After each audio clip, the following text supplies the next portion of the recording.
أعوذ بالله من الشيطان الرجيم. بسم الله الرحمن الرحيم. عَمَّ يتساءلون عن النبأ العظيم الذي هم فيه مختلفون كلا سيعلمون ثم كلا سيعلمون ألم نجعل الأرض مهادا والجبال أوتادا وخلقناكم أزواجا وجعلنا نومكم سباتا وجعلنا الليل لباسا وجعلنا النهار معاشا وبنينا فوقكم سبعا شدادا وجعلنا سراجا وهاجا وأنزلنا من المعصرات ماء ثجاجا لنخرج به حبا ونباتا وجنات ألفافا إن يوم الفصل كان ميقاتا يوم ينفخ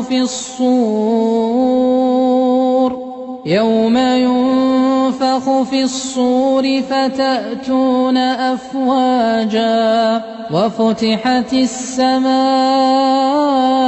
فكانت أبوابا وسيرت الجبال فكانت سرابا إن جهنم كانت مرصادا للطاغين مآبا لابثين فيها أحقابا لا يذوقون فيها بردا ولا شرابا إلا حميما وغساقا جزاء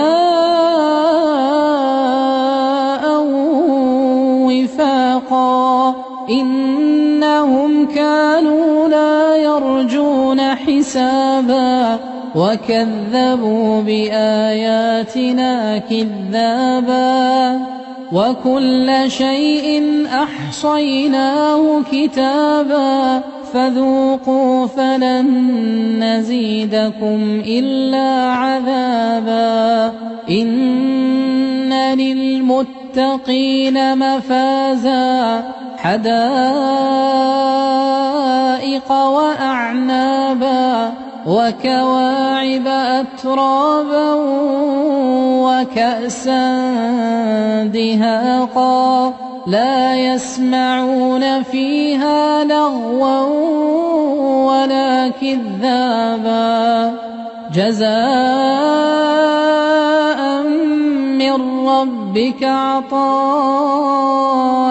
حسابا رب السماوات والأرض وما بينهما الرحمن لا يملكون منه خطابا يوم يقوم الروح والملائكة صفا لا يتكلمون إلا من أذن له الرحمن وقال صوابا ذلك اليوم الحق فمن شاء اتخذ إلى ربه مآبا إنا أنذرناكم عذابا قريبا يوم ينظر المرء ما قدمت يداه ويقول الكافر يا ليتني كنت ترابا.